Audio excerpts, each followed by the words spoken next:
Salam sejahtera Bapak Ibu Saudara yang saya kasihi di dalam Tuhan. Hari ini izinkan saya menceritakan sebuah kisah yang mengubah hidup saya 20 tahun yang lalu.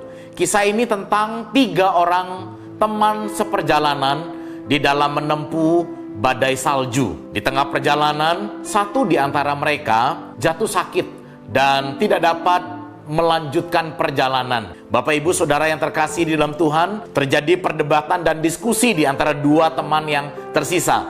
Apakah mereka akan melanjutkan perjalanan dan meninggalkan teman mereka yang sakit, atau mereka bersama-sama dengan teman mereka yang ada dan sakit itu dengan resiko kematian.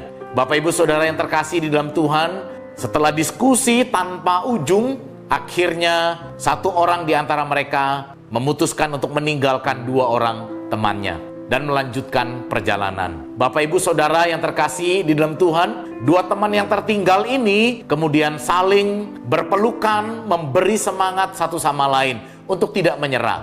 Saudara, setelah melewati beberapa waktu, mereka mencoba melanjutkan perjalanan dengan tertati-tati. Setelah beberapa waktu kemudian, sampailah mereka di perbatasan sebuah desa, dan penduduk desa menolong menyelamatkan mereka. Yang mengejutkan Bapak Ibu Saudara sekalian, mereka mendapatkan kabar teman yang mendahului mereka meninggal karena kedinginan di tengah badai salju.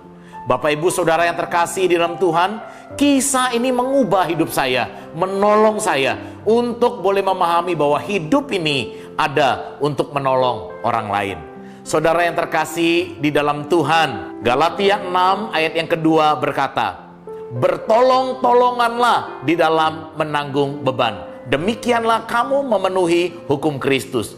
Kita bertolong-tolongan menanggung beban bukan karena alasan keuntungan diri sendiri atau karena alasan transaksional, tetapi karena kerinduan memenuhi hukum Kristus. Bapak Ibu Saudara yang terkasih, inilah saat yang tepat untuk kita saling bertolong-tolongan. Engkau yang memiliki keuangan yang baik, mari menolong jemaat yang sedang dalam pergumulan.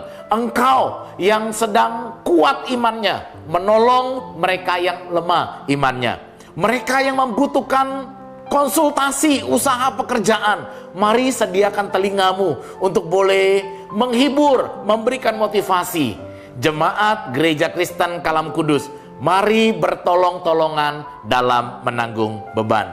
Tuhan Yesus memberkati kita semua.